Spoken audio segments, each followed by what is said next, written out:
Time I make a video on the Cosmere getting adapted, inevitably this happens. Specifically, it's always in regards to Stormlight, so let's talk about this real quick. Live action versus animation. First off, let's start with this, the fact that it is going to be live action. Mistborn, Stormlight, Warbreaker, Emperor's Soul, whenever it does get its adaptation, it will be live action. So the argument for animation is kind of a moot point in and of itself. I think we'll get some stuff animated, especially if it does well. I'd love to see like Hoid's stories as like an animated anthology series. I think that'd be super cool.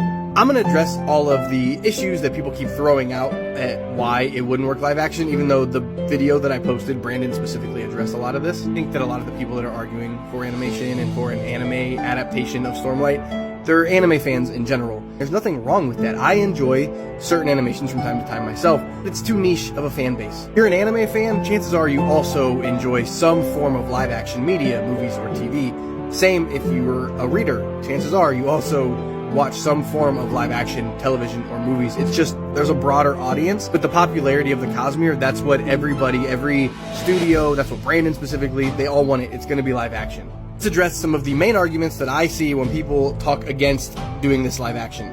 Budget. Everybody wants to argue that you would need billions of dollars to do this live action. Brandon has addressed the budget. He's already said, I mean, he hasn't gotten any specific numbers, but he's already said specifically about Stormlight that the budgets they have been offered, there has been plenty of money being floated around to do this.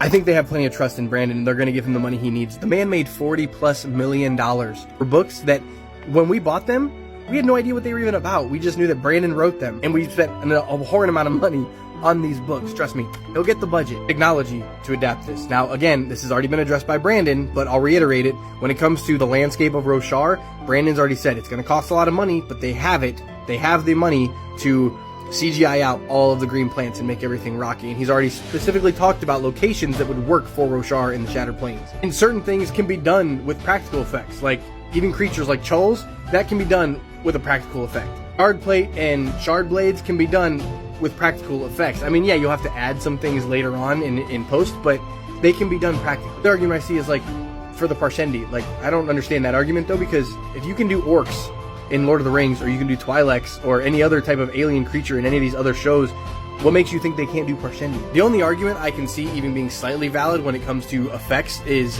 the Spren. Again though, Brandon's already addressed this, so this is a problem that they're actively working on, and I have no doubt they'll be able to figure out. Inevitably, people are still going to argue for animation. I would guarantee that in the comments of this video, people are still going to argue for animation. That's fine. Animation is probably your preferred medium. It's not going to be though. It's going to be live action. It's going to be great. Brandon has already said when it does get adapted, no matter who gets the rights to adapt it, he is going to retain creative control. I trust Brandon. I trust his process. It's going to be great. I hope everybody has a wonderful day. As always, follow for more Cosmere content.